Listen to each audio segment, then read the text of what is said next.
सद्गुरुदेव शिवमुनि महाराज की जय। मनुष्य भगवान की जय। अखिल भूमंडलीय सर्वशिरोमणि मुनि समाज की जय।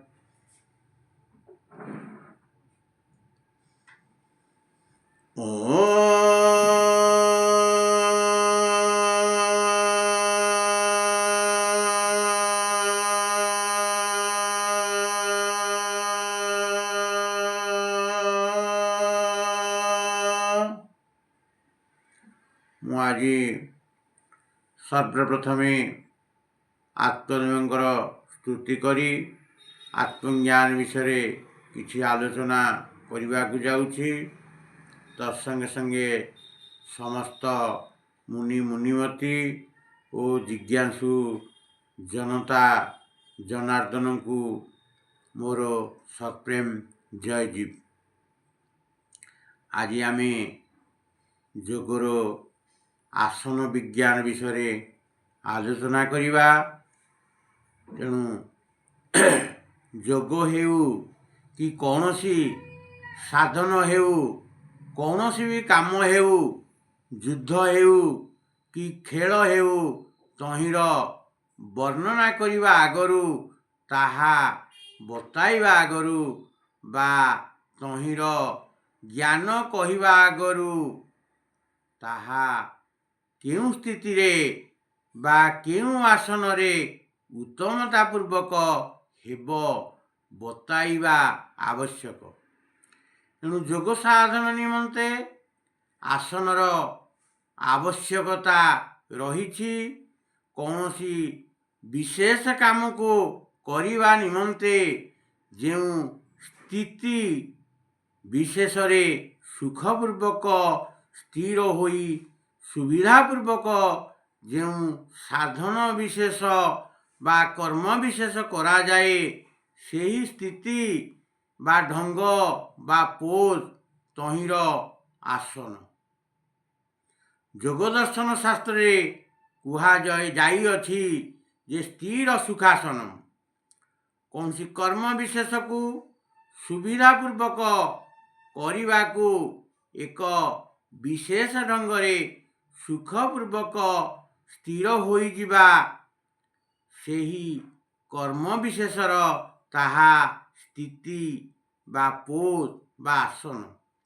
आसन कौनसी अप्राकृतिक रूप रे बसिबा ढंग बा रीति नुहे, किंतु आजिकाली योगासन गुड़ी को एपरी बता जाई अछि ओ बसिबार बा स्थिर हेबार जेउ ढंग जेतिकी अप्राकृतिक होइथिबो कठिन होइथिबो आउ जेउ ढंगरे बसिबा जेतिकी सरल होई नथिबो ताहा सेतिकी भल योगासन कुहा जाउअछि। यह नितांत सत्य और भ्रमपूर्ण सिद्धांत। योग साधन बसिबा समय बा योग साधन करिबा समय जदि आसन कष्टकर हेब तेबे चित्तर एकाग्रता रूपक योग किपरि भाव हेब ओ ध्यान समाधि किपरि लागिब। किंबदंती अछि योगर आसन संख्या हेउछि 84 लक्ष। 84 लक्ष आसन को केही गणिछंती ना तहिर वर्णना केउठी रहिछि ना तार नाम रखा जाई अछि। यदि कौनसी गुरु तांको शिष्य को 84 लक्ष आसन बतांती बताइबा पूर्वरु तांको बयस मध्य सरी जाइथिबो ओ सेही आसन गुड़ी को मध्य बताई पारिबे नाही। केतेक कहंती आसन संख्या 84। एही 84 आसन केही शिक्षा देउ नाहांती मध्य कि करू नाहांती। केही केही निज आश्रम रे 16 रु 20 एवं केही केही 24 रु 30 मध्य आसन शिक्षा दियंती, किंतु यार कौनसी प्रमाण नाही। प्रकृत रे आसन संख्या होछि 3 प्रकार। 1 रे सुखासन, 2 रे पद्मासन, 3 रे ताड़ासन। मनुष्य यही 3टी स्थिति रे रही पारे। केही भी हेउ ସେ ଶୋଇଥିବ, ବସିଥିବ ବା ଛିଡ଼ା ହୋଇଥିବ। ଯେକୌଣସି ପ୍ରକାରେ ଶୋଇଯିବା ସୁଖାସନ, ଚଉକା ମାରି ବସିଯିବା ପଦ୍ମାସନ ଓ ଯେକୌଣସି ପ୍ରକାରେ ଠିଆ ହେବା ତାଡ଼ାସନ। ଉତ୍କଟାସନ, ସ୍ୱସ୍ତିକାସନ, ସିଦ୍ଧାସନ ଓ ଭଦ୍ରାସନ ଆଦି ପଦ୍ମାସନର ଭେଦ ପ୍ରଭେଦ।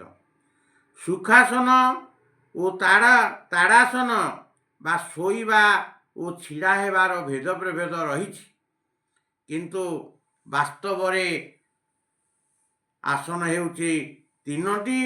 ସେଇ ତିନୋଟି ହେଉଛି କ'ଣ ଆମେ ଆଲୋଚନା କରିଛେ ଯେ ଗୋଟେ ହେଉଛି ସୁଖାସନ, ଦୁଇରେ ପଦ୍ମାସନ, ତିନିରେ ତାଡ଼ାସନ। ମନୁଷ୍ୟ ଏହି ତିନୋଟି ସ୍ଥିତିରେ ରହିପାରେ। ହୁଏତ ସେ ଶୋଇଥିବ ବା ଠିଆ ହୋଇଥିବ ବା ବସିଥିବ। ଏହା ବ୍ୟତୀତ ଚତୁର୍ଥ ପୋଜ୍ କିଛି ନାହିଁ। ଯାହା ଅଛି ଏଗୁଡ଼ିକର ଭେଦ ପ୍ରଭେଦ। ଏଥିରୁ ଯୋଗର ଯେଉଁ ସାଧନ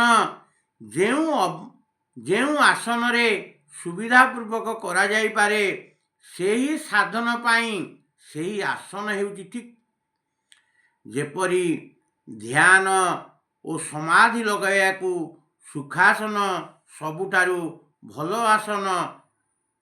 ପ୍ରାଣାଉପାସନା ଓ ଚକ୍ରଭେଦନର ଅନେକ ସାଧନ ସୁଖାସନରେ ସୁଖପୂର୍ବକ ହୋଇଥାଏ।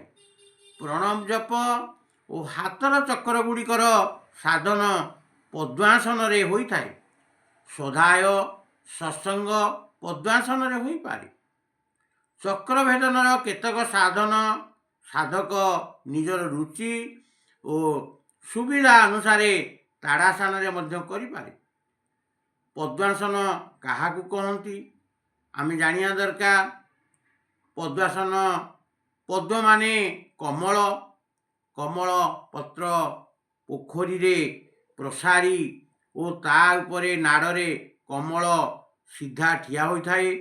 ମନୁଷ୍ୟ ଯେତେବେଳେ ଚକା ମାରି ବସେ, ତାହାର ଚକା କମଳର ପତ୍ର ପରି ହୁଏ ଓ ଚଉକା ଉପରେ ମେରୁଦଣ୍ଡରେ ବା ପିଠିର ହାଡ଼ରେ ଲାଗିଥିବା ମସ୍ତକ କମଳ ନାଡ଼ରେ ଲାଗିଥିବା କମଳ ପୁଷ୍ପ ପରି।